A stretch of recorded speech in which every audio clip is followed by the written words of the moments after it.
ಚಿನ್ಸಂದ್ರ railway station ಹತ್ರ ರೈಲು ಬಂದ್ಬಿಟ್ಟು Karnataka express red light ಇರೋದ್ರಿಂದ ಸ್ಟಾಪ್ ಮಾಡಿರೋದ್ರಿಂದ ಜನ ಎಲ್ಲ ಬಂದು ಇವು ಹತ್ರ ಆಗುತ್ತೆ ರಾಮಮೂರ್ತಿ ನಗರ ಸಿಗ್ನಲ್ಗೆ ಹೋಗ್ಬಿಟ್ರೆ ಅಂದ್ಬಿಟ್ಟು ಎಲ್ಲ ಸುಮಾರು ಜನ ಇಳಿತಾರೆ. ಅಕ್ಕಪಕ್ಕ ಇರೋವಂಥವ್ರು, ಇಲ್ಲಾಂದರೆ ಮೆಜೆಸ್ಟಿಕ್ಕು ಅಥವಾ ಕಂಟೋನ್ಮೆಂಟಿಂದ ವಾಪಸ್ ಬರಬೇಕಾಗುತ್ತೆ ಅಂತ ಹೇಳಿ ಇಳ್ತಾ ಇರ್ತಾರೆ.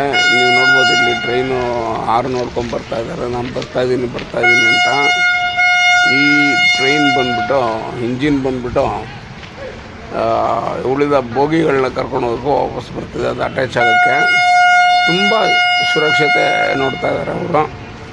ಸೀದಾ ಸುಯಿ ಅಂತ ಬರ್ಬೋದಾಗಿತ್ತು ಫಾಸ್ಟಾಗಿ, ಬಟ್ ಹಂಗೆ ಮಾಡ್ತಿಲ್ಲ ಅವರು. ಪ್ರತಿ ಹೆಜ್ಜೆಗೂ ಅವರು ಒಂದು ಹಾರ್ನ್ ನೋಡಿಕೊಂಡು ಬರ್ತಾನೆ ಇದ್ದಾರೆ, ಯಾಕಂದರೆ ಜನ ಜಾಸ್ತಿ ಇದ್ದರು ಅಂಥೇಳಿ. ನಮಗೂ ಕೂಡ ಗಂಟಲು ಇನ್ಫೆಕ್ಷನ್ ಆಗಿ ಸರಿಯಾಗಿ ಮಾತಾಡೋಕ್ಕಾಗ್ತಾಯಿಲ್ಲ. ನೋಡ್ಬೋದು ಇಲ್ಲಿ ಎಷ್ಟು ಚೆನ್ನಾಗಿ ಇದು ಮಾಡ್ತಾ ಇದ್ದಾರೆ ಅಂತ. ಅದೇ ಜನ ಕಮ್ಮಿ ಆದಾಗ ಹತ್ರ ಹೋಗಿ ಅಟ್ಯಾಚ್ ಮಾಡ್ಕೊಳ್ತಾರೆ. ನೋಡ್ಬೋದು ಇಲ್ಲಿ ಬರೀ ಸುರಕ್ಷತೆ ಅಂದರೆ ಯಾವ ರೀತಿ ನೋಡ್ತಾರೆ ಅಂತ. Thank you.